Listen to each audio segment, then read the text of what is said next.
Hello and welcome to my channel.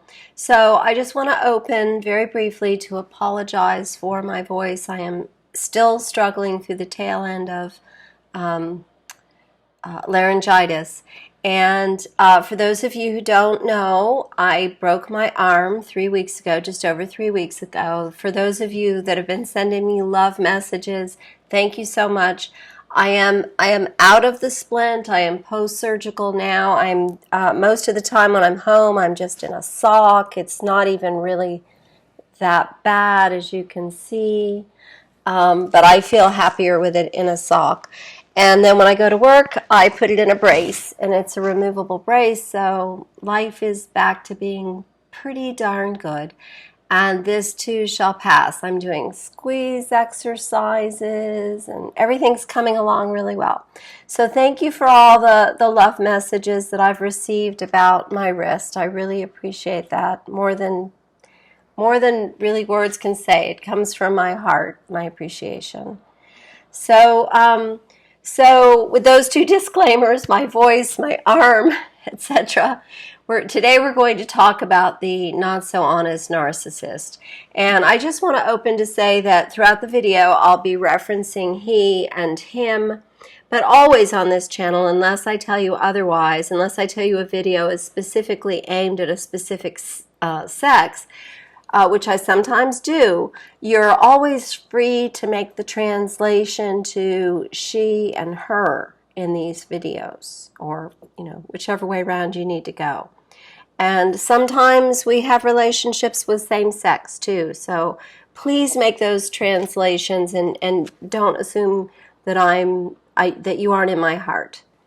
So again, hello, welcome to my channel. I'm Dr. Carmen McGuinness, and today we're going to dive into the world of a particular brand of narcissist. The narcissist who believes himself to be enlightened, fair-minded, other-conscious, and honest. This guy, as you can well imagine, is particularly dangerous. So that was a mouthful. And as I said it, I'm sure many of you were thinking, what? Enlightened, fair-minded, other-conscious, honest? No way. These are adjectives that definitely do not describe the typical narcissist. And indeed, that is exactly why the not-so-honest narcissist might surround himself with these false labels. If you're dealing with someone like this, as I did recently, it's important to understand that he actually believes these things to be true. This is how he views himself. This is the shield that he uses to protect himself from himself. So why? Well, all behavior has a function. In behavior analysis, we talk about the functions of escape, access, attention, and automatic, which basically means it feels good to do it and it doesn't require another person. That's what automatic reinforcement is. So now, of course, each of these functions are expanded in cognitive behavioral therapy, which I also do. So access might be called control. For instance, we might refer to the need to control others. And cognitive behavior therapy tiptoes into emotions as well. So if we're exploring escape, we might talk about fear-based behaviors. So for a narcissist, the behavioral functions of access or control might mean getting in someone's pants so that they like him, so that they give him attention. What purveyors of narcissistic coaching call providing his supply. And getting in someone's pants might also fulfill the behavioral function of escape. Escape from overwhelming feelings and fears that he isn't worthy. He isn't worthy of love. He isn't worthy of your attention. He isn't worthy of anyone's regard. Because this is what he learned as a child growing up. But this enlightened fellow knows that. He knows what he learned, which makes him, as I mentioned earlier, doubly dangerous. So as I mentioned at the start, this guy believes himself to be enlightened, fair-minded, other-conscious, and honest. We'll take each of these in turn, discussing some examples of how this manifests in his world as we go through an overview of what he looks and acts like so that you see him coming. He is, number one, he is probably working in the creative field of some sort. And that might include things like law or medicine. He's a showman. He's out there. He may be a performer or work in writing or production, performance production, some kind of creative works. He's definitely good looking. He's charming, and he's also gregarious. But each is superficial. He's a little too huggy because he sees other well-liked people, other people who get attention, hugging people. So he thinks he should. He thinks hugging is something he should be doing. But his hugs, the social ones, I mean, not the, in bed ones, they don't feel warm. And his gregarious laughter it's just not quite right. It's a little too shrill, too forced. Even his good looks are worn a little bit like a mask. The smile perfect, yes, the teeth always white, the eyes peering into yours just as they should. And then he slips, and you catch the vacancy, and in it, deep inside of it, the fear. He likes to be alone a lot. His home is his castle, and he will tell you that his home is his castle. He will post many pictures of his castle so that he appears to be at home and happy and content, needing nothing in his castle, wanting nothing. And during his alone time, he fulfills his need for supply, narcissistic supply, by getting texts and social media messages from his many admirers. These are those women he calls his friends, but who he feeds off when he's leaked out all the admiration they provided the last time he fed on them, and he needs a solid dose of sexual fulfillment to refill it, to know that he is worthy. That's right, he feeds on those women that he calls friends. I told you, he's a narcissist. And between feedings, he strokes them and tells them that now they are friends again, not lovers anymore. And that things will be much simpler now, an honest relationship with an honest man and his friend. Now we're going to take a little aside and talk about why any woman would fall for this friend crap. Well, he's left clues that perhaps he really needs her. Perhaps she's different. She's that special snowflake he's been looking for, longing for. You see, he's told her about his pain, the mother who showed no warmth, the father who was stern and distracted, the ex-wife who never really understood him and maybe was a lot like his mother.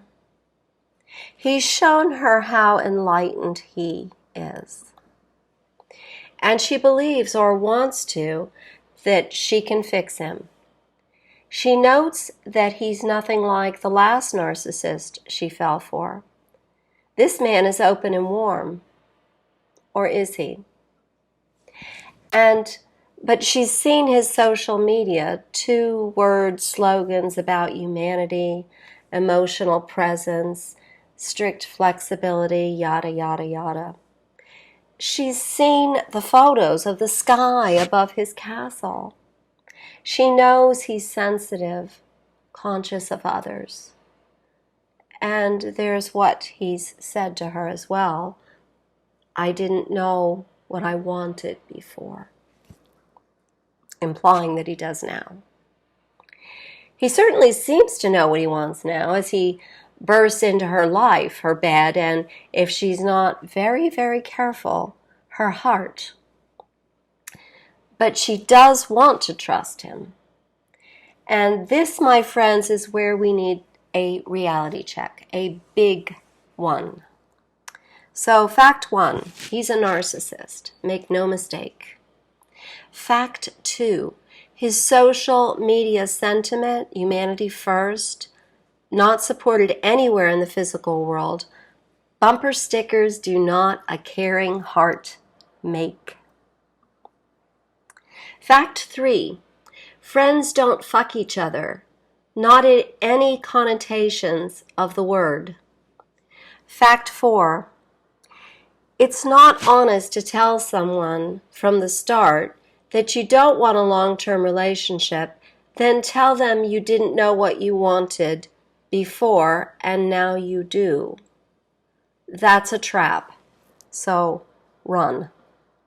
Fact 5, enlightenment about one's vices should not be used as the means by which to harm others, especially others you call friends. That's just evil.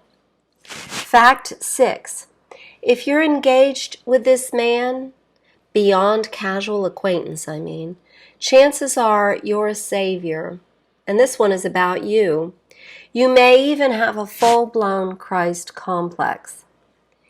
If you figured this guy out before things got too toxic, good for you. Pat yourself on the back and think of it as the universe running you through a little simulation, just testing you. Even if he did get in your pants, don't beat yourself up for it. If you fell for it and you're now in the heat of it, get help. Yes, you probably could help him. You might even end up married and trying to help him. The data show that a relationship with a securely attached partner is just what he needs. But is it what you need? It's hard work. Might ruin your life. Think twice. Maybe think 3 times. So my advice, start by leaving him. Just cut it off at the head. Tell him you don't want or need that sort of friendship. If he pushes it, won't let you go easily, texts, calls, a full day, maybe 2 days, 3 days, can't we be friends? Try this. Try insulting him. Be safe before you do it. Distance is good when you're going to throw out an insult, and get your key back first. But this guy won't like an insult. He'll find new feeding supply real quick if you tell him he's too self-centered, insensitive, unenlightened, and dishonest for you. Because this rips off his poorly orchestrated mask. He's now naked in his despicable glory, and he'll run like hell back to one of his so-called friends. It'll make her day. Or maybe this time she'll see it coming too. Maybe she's watching this video right now. I sincerely hope this was helpful. Viewing the various links that popped up on the upper right of this video might also help you. I've got well over 30 videos on this channel. As always, if you feel you need more support than this video and other videos like it on the internet provide for you, please don't hesitate to contact me through any of the links provided on the About tab. In addition to my Central Florida office, I see clients on a HIPAA-secure video internet platform where we're live and we can just sit and sip tea and chat. I wish you a blessed Sunday and a wonderful week, and I shall see you next Sunday. Thank you again for coming by.